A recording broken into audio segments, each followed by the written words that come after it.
Okay. I don't know about all of you, but I feel like I've been drinking from a water hose. Tracy, are there results of the poll questions?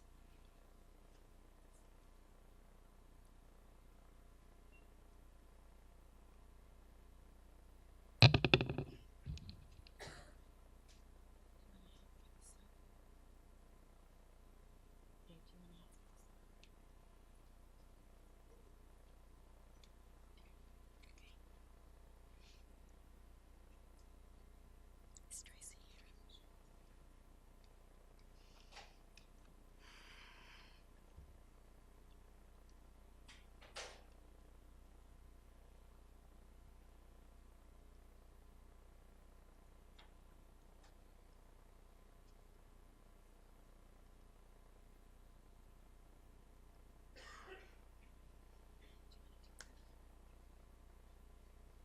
So thank you everybody again for taking the poll. Sorry. Okay, so what is the greatest technical hurdle that impedes our ability to synthesize genomes in the ways we need and or want to? Looks like most people said DNA delivery, and then large-scale DNA synthesis was a second runner-up, but definitely almost half said DNA delivery.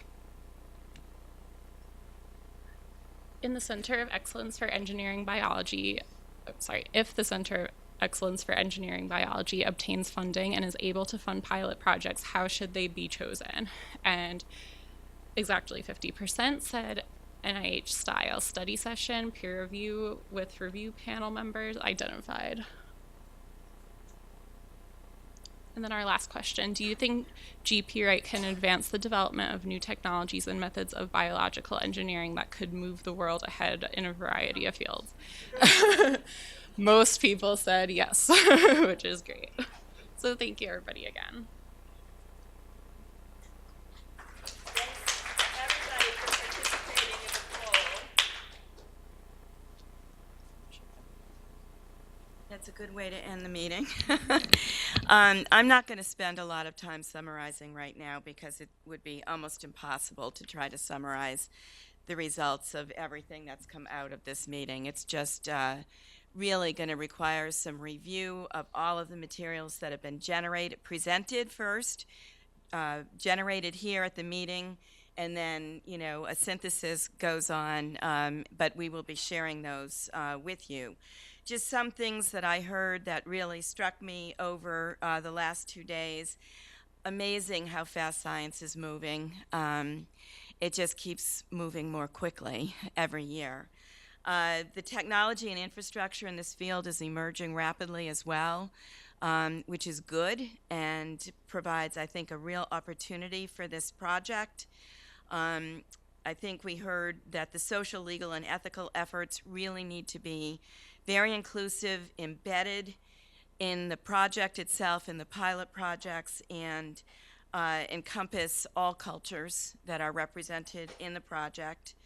The governance and funding framework, principles and charters need to be worked out and established with cultural and legal norms respected across the international community. We had wonderful discussion in the working groups today. If you have not left your slides from the reports with us at the registration desk, please do that so that we can collect all of that information. Or if you have prepared remarks that weren't in slides, please send those to us as well. I'm going to ask the chairs of those discussions to kind of send around summaries of what they presented for comment within the group so that we can get a collective statement of what came out of the working groups this afternoon, and those will be posted on the website. Some things that we've heard about, obviously in interactions with the press over the last 2 days as well, continued efforts to make our meetings and our project more open and accessible and understandable. On that point, our communications will be being sent out through the website. We'll be posting on the website, continuously updating that, especially now that the working groups are beginning their work. So please check back on that frequently. The pilot projects will be posted there. We will be sending communications out through the website via MailChimp.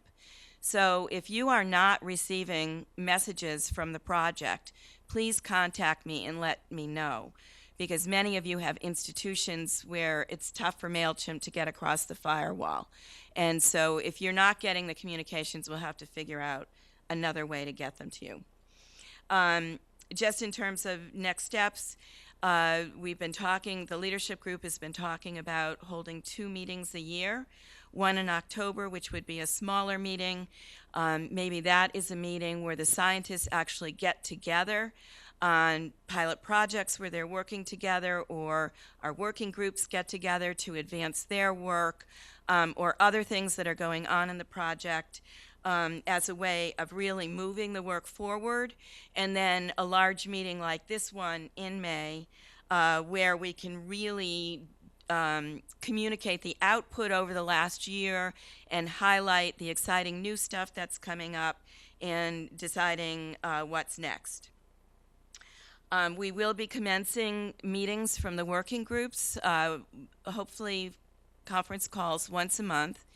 So if anyone wanted to participate in more than one working group this afternoon or didn't get a chance to participate, please send in your choice, and we can add you to the list of those working groups and make sure that you get those notifications.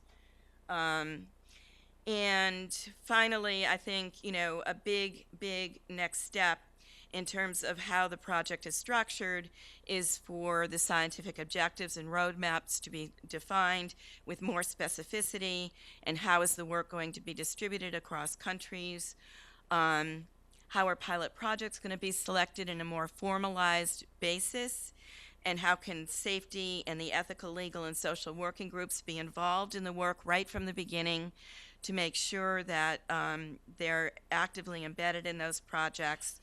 And then in addition to the project work, how will the international consortium be structured? And of course, the biggest next step is a big focus on fundraising. So stay tuned, and we'll have some updated reports for you, hopefully throughout the next year. Okay, thank you all for coming. And before you sit up, I just want to thank the people who worked to make this meeting happen. It went really smoothly for having 250 people in a facility as small as this. And so really like to thank Amy Schwartz, Christopher Recupero, Dave Whalen, Laura McCullough, Sonia Billerback, Zane Rubel, and Brandon Mannon for volunteering over the last 2 days.